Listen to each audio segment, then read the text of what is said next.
Oh, it's so good to come into your homes right now. Families Together TV.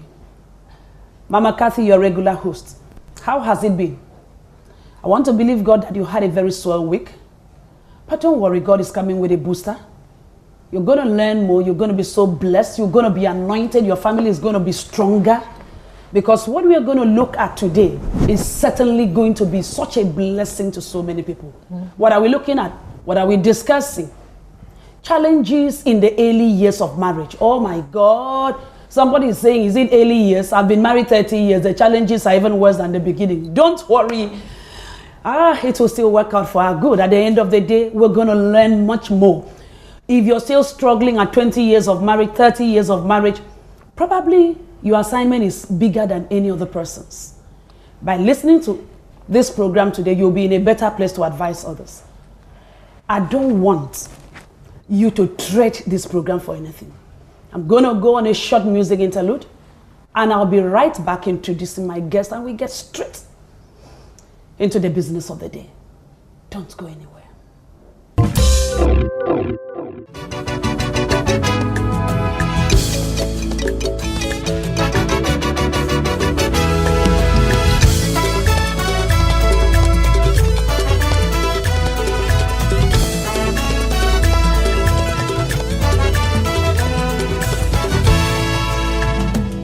Papa, oh, waiting I don't do. You bless me, my life make better. Oh, what shall I render unto the Lord for all the good things you have done for me? Done for me, nothing more. Waiting I don't do. You bless me, my life make better. Oh, what shall I render unto the Lord for all the good things you have done? You have done for me. The things you do for me, nobody can do. The miracles you bring my way, it blow my mind, oh, it led to my way. Nothing compared to you. Can't be able to see your wonder in my life. The things you do for me, nobody can do. The miracles you bring my way, it blow my mind, oh, and to my way. Nothing compared to you. Can't be able to see your wonder in my life. I've never seen this kind of before. I've never seen this kind of before. I've never seen this kind of before. Hey, I've never seen this kind of before. I've never seen this kind of before. You're welcome. It's good to have you. Like I said earlier on, God is in this broadcast. It's not just entertaining, it's insightful, it's anointed. There is life in this. So as you watch today, watch with the mindset of believing that God is going to address not just your emotional issues, not just your mental issues, not just your spiritual issues, but even your physical body is going to be ministered to. Trust God enough that as we come back and we're about to discuss, that God is going to reach into that home. Do you know what? God really, really, really cares about your family. He wants the best. I said earlier on that I'm not alone. I want to introduce you to my wonderful guest. Just by my left, immediate left, is the man everybody calls Dr. Love. He will tell us about this name, Dr. Love. Next to Dr. Love is my sweet sister, Esther Dakumensa. Fantastic woman of God, wonderful person. It's good to have you on set. Thank you, Mama Kathy. We are in today discussing on the challenges that people have in their early years of marriage. That's right. We have all been married. We know that it's not, sometimes it could be a bit challenging. That's right. We want to go into this. So what are we looking at? Is it possible to have challenge in your early years of marriage, Dr. Love? It is, because there are two different backgrounds coming together. And the marriage is a clash of two histories. And then when it's two memories, two experiences, two normals, two cultures, two mindsets coming together. So automatically, you're not going to get everybody to align at the same time. It is going to take time. It takes a lot of patience and prayer. But you must expect challenges because you're coming from two backgrounds. But when you have the mindset that you're going to work through it, you're going to work through it. You have the mindset. How do we get that mindset? Because stories now are overwhelmingly, scary. It's like the divorce rate is soaring. That's right. I don't know. It's becoming just too much. I don't know how to place it. But he's talking about having a certain mindset. What kind of mindset can guarantee peace? The only mindset that can guarantee peace is having Jesus Christ. Wow. Having Jesus Christ. Does that mean going to church? Yes, going to church. You can't have Jesus Christ without joining a church. He said we shouldn't forget the assembling of the believers. So definitely, if you have Jesus Christ, you surely be part of a spirit-filled growing church. So when you have the mindset of you getting to know the institution that God created, how He wanted it to be, because any good marriage will always stand the test of time if it builds itself on the rock of Jesus and how He meant it to be, not on our feelings, on the things that we see around of late. Okay. But you see, people are getting so disenchanted. I'm choosing my word carefully with religion, organized church, because we are saying yes, join.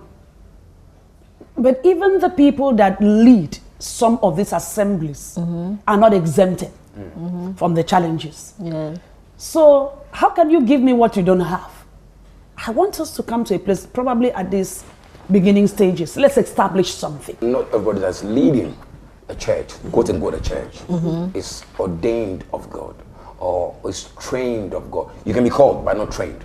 Just to back what you just said, is that the human love is easily tired. People go into, oh, I love him, I love her. I said, it's good to be in love, but love is not enough. You need insight. You need, the God kind of love is the stamina that keeps you going, even when you don't feel like staying.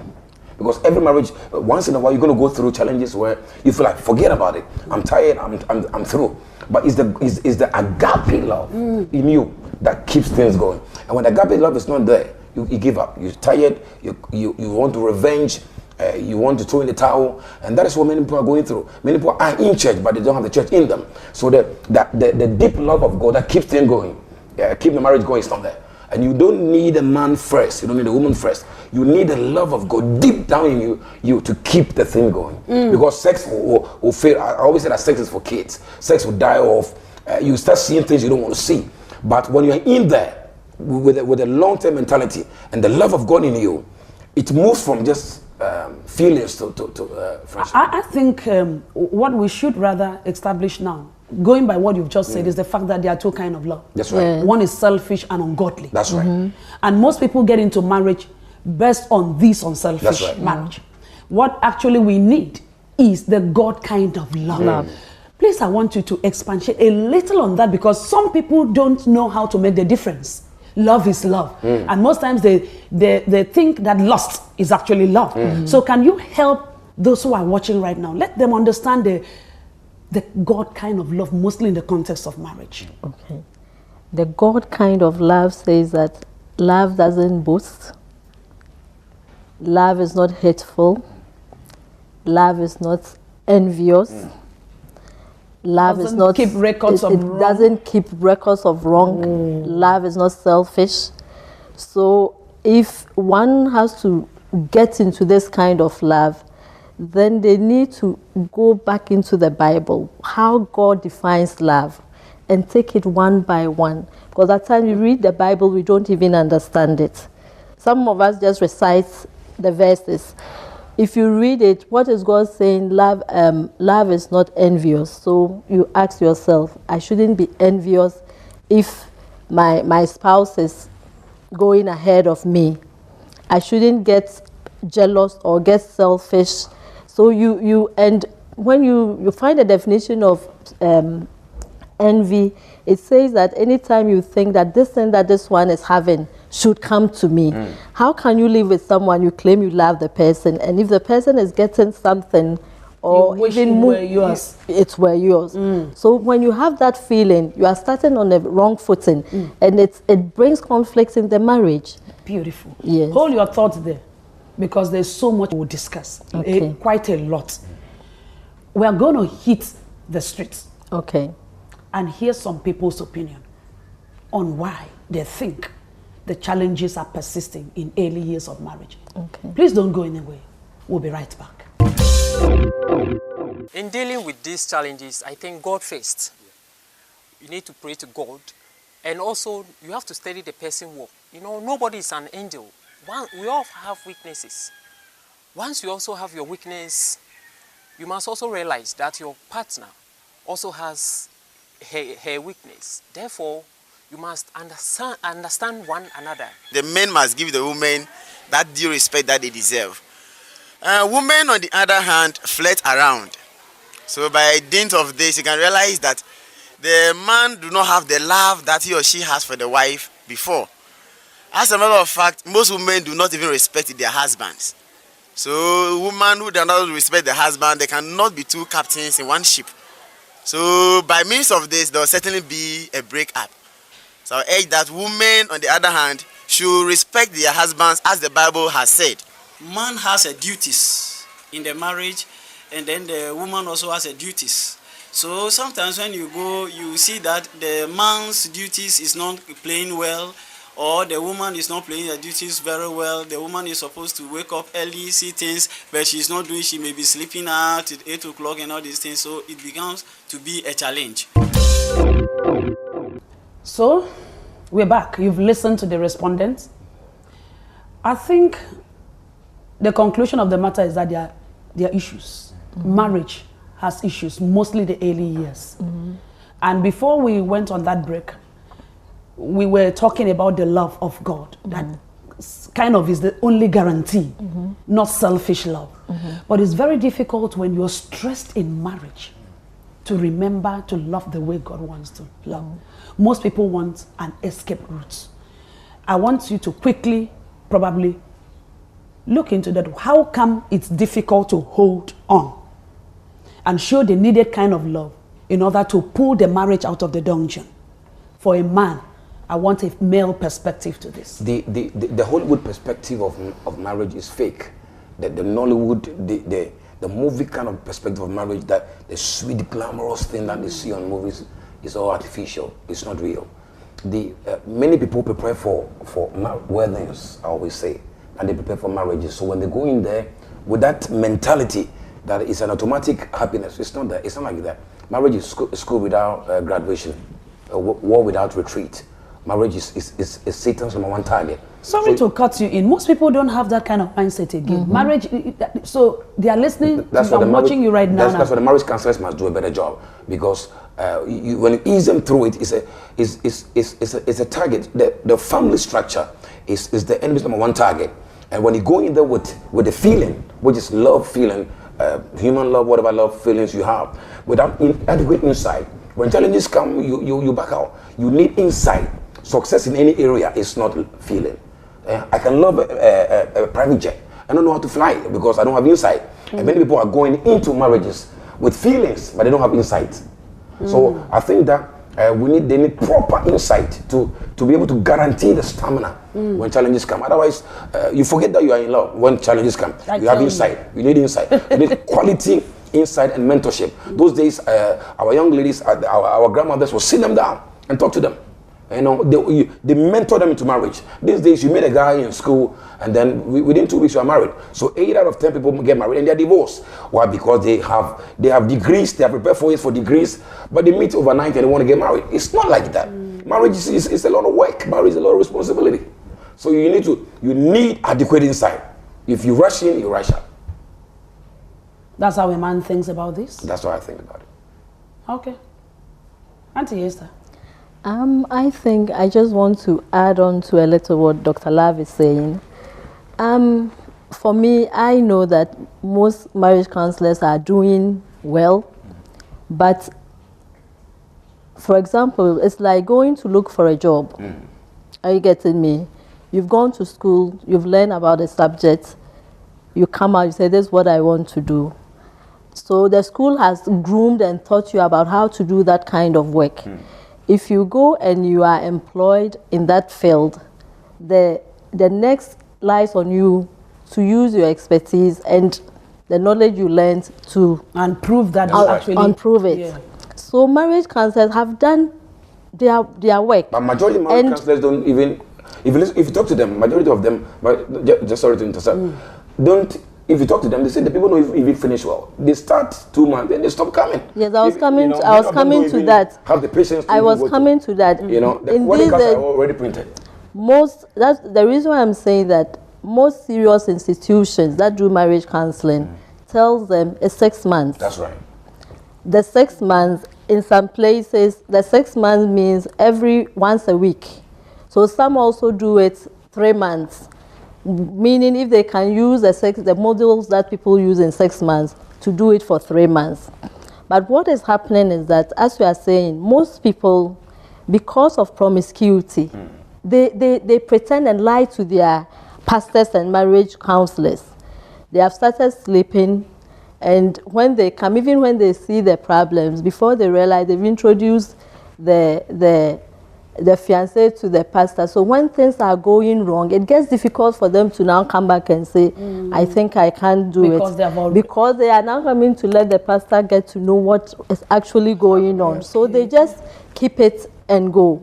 Some also are don't even consider marriage counseling as a thing. They think it's me. Marriage is there to learn. Yeah. I have to go into it. When you have gone to a driving school, after the lesson, there are certain things that when you start driving alone without the tutor, you meet certain challenges on the road. You then you might not have gotten it from the tutor. It doesn't mean the tutor is not good. But maybe the time that you were on the road, that thing never happened. You never met a drunk facing you. Are you getting me? So if you compare that to marriage, the marriage counselors do their part. For example, the man that you brought or the woman that you brought, beautiful as he or she had dressed, they will never know that the person is abusive. So maybe throughout they won't talk about when a man slaps you or when a man insults you. It won't come in. Because he's been a gentleman. Because he's been a gentleman. So when you go into the marriage and you now meet this kind of thing, that's where you need to find the strategy. And when we are talking about if in the Christendom, then one, you need to also apply the word of God and prayer. Getting to know that, Lord, I pray that this abusiveness in my husband or my wife, take it off. And there's nothing that God can't answer. And also for us to apply the fruits of the Spirit. That's right. If we are using the God kind of marriage, the other thing that can help us to keep the marriage is the fruits of the Spirit. Gentility, patience, endurance, long-suffering, kindness. All these virtues are really missing in us. And so it brings a lot of challenges in the marriage. That's right. So right now, let us look at some of the challenges that really plague early marriages, because I know somebody's watching and saying they haven't even touched on my issue. People are getting very frustrated. They are exasperated. The marriage is not what they bargained for. Several issues are hitting them. I want us to go into, just briefly, we'll still discuss this further. What are some of the challenges in early years of marriage? Marriage to everybody is different. Everybody sees marriage as a different thing. The way my father treated my mother, or my mother treated my father, that's the way I see marriage to be. So everybody, there are good guys or good girls who have a wrong blueprint about marriage. Because there's a little boy that slapped a girl. And so that's marriage. That's what I see my father do to my mother. So they grow with that perspective or mindset that marriage is like that. Keep a woman down and she'll be quiet. So she goes into marriage, is a genuine guy, loves the Lord, goes to work, brings the money in, but he believes that women don't have a voice in the house. So that to him, that's marriage. So if you're marrying such a guy or marrying such a girl, if the blueprint is not decoded, you are marrying a good guy with a wrong mentality. Wow. You know, so if you don't deal with the blueprint, because all of us have different blueprints. Because the way a woman treats the husband It's the way the children are going to treat their husbands. The way the father treats the mother. It's the way the sons are going to treating the so wife. it's the blueprint. Everybody goes see the way different blueprint. And if that blueprint is not aligned with scriptures, That's right. it's a good guy. But You a could be in dangerous guy. church, but then if the blueprint is not looked into and the anomalies corrected, Go correct it. you still It's a have a good guy. problem. So he doesn't see any problem with what he does. I mean, that's what I see. Beautiful. Briefly, as we wrap up, I will also say some of the signs in the challenges is communication. so important. People don't communicate. And in any institution where there's lack of communication, definitely there's chaos. What is communication? Communication, how both couple has to all the time let each other know what is going on in their lives. Okay. They shouldn't close up. Okay. Okay, but you could also hear couples that say, one partner may say, I want to communicate, but the other person doesn't want to talk. That's a communication different. The communication language is different. It's different. How they've been raised is different. That people talk with their face, that people talk with their body, some people open their mouth, you know. So the communication is the engine room for marriage. So you have to learn the person's communication language. But all the same, when we talk about learning about the person's style of communication, it's also important they sit down to know what is actually wrong with each other. Because if I have a problem and I'm talking to you and I get to know that you at the time when I'm talking to you, you're always doing this, how would I know you understand, you are okay, you agree? You see, whatever it is, we need to come out. And you know, all these things we tend to adapt and change. Because you meet someone, I used to, my late husband was the quiet type, but I like talking. So I brought him into it. There are times that he realized that he has to give in to talk to me. He was a good man. There are some people that will not change. And I think basically most of the time it's because there is no respect. If you don't respect somebody, you'll not be willing to adapt to the person's lifestyle or whatever the person is trying to bring on board. Okay? So we'll look at the blueprint. We're looking at communication also. Sex could bring a problem. Monetary aspect, finances. In the early we are just mentioning because we're going to dwell on a little bit more on these things. Sex can bring a problem. Finances can bring problem. In-laws. Friends. A lot. And the normals. And what are the normals? The normals are the two different ways of upbringing. Okay. I think that we are really trying to hit the nail on the head now, because there are real issues. The first 5 years of marriage sometimes can be very challenging. And I know that probably there are some people watching us now, they are at the verge of divorce. That's right. Because they don't think there is a way forward. They don't think there is any hope for the marriage. That's right. But you see, we don't represent a faction that comes to buttress the pain. That's right. The whole essence of families together is bringing people to a place of realizing that as far as God is in the boat, it won't sink. That's right. It's just that they've got to be able to get a grip on Him, That's right. get a grip on the truth. That's right. And so we don't represent a party that comes to tell you, okay, we are giving you a go ahead, because this is not what you planned for. That's right. There is hope. That's right. There is light at the end of the tunnel. That's right. But then, I want the two of you, I don't know who is going to take the lead, to break it down briefly. Those areas that you think really generates problems and challenges in the early years of marriage. The more attacks you have on the marriage is a ministry. The more attacks you have on the marriage, the greater the glory in it. So marriage you need a combination of prayer and principles. The principles that we are teaching are good, but you need both, because you marry into backgrounds, you marry into history, you marry into name dedication, you marry into history, cycles in the family, you marry into patterns in the family. So if you have the principles in place, and you don't have a strong prayer life, that's why we are going to advise our viewers that you must get the principles. You read books, you get the principles, but you need spiritual weight to deal with some of the patterns and the Because some things may not just come from your spouse. It's not They from may your be spiritually controlled. So Manipulated from places that you never know. You never know. And when those things take your spouse off guard, he begins to act like an animal. So you need to confront that thing. If you confront the person, you lose the person. You understand? And that's what the enemy's intention. So you confront the force behind the person. Most of the times when a man is abusive, there's a cycle in the family.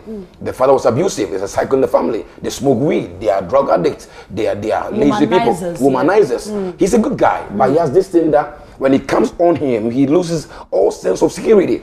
If you love him enough, that's why we are here, not to destroy marriage, we are here to build marriages. You must confront the background, the root cause of it. Mount prayer. The friends you are sharing some of these issues, they can help you. You need to sit up in prayer and fasting and begin to confront. You don't pray, you pray to get results. Many people that are going through crisis, they get to a point they talk about it so much that they don't pray. Sit up. If we could talk about these issues, that means they exist. Don't throw in the towel. You need honest communication. That's right. To be able to come out or handle. Please don't feel too big in your marriage. I beg you the first. Leave pride, leave arrogance. Please leave those things. They are not part of the fruit of the Spirit. And if it's not the fruit of the Spirit, why take it on? Even if you are not a Christian watching us, marriage is marriage. Later on, you'll get to understand a few more things. But manage your marriage well. I know that something has just started. Yes. Hold on. Don't give in. Don't give in. Because the God you serve is the unchangeable changer. Yes. You'll tell the whole story. Remember, families together with Mama Kathy as your hostess? Yes. Every day, same time, same station. Yes. Don't allow anything cross you. Yes. Because the truth is, better days are not behind. They are ahead. Your family will be together. Yes. He will sustain it. Yes. Stay blessed until I come your way same time next week. Bye-bye. The things you do for me, nobody can do. The miracles you bring my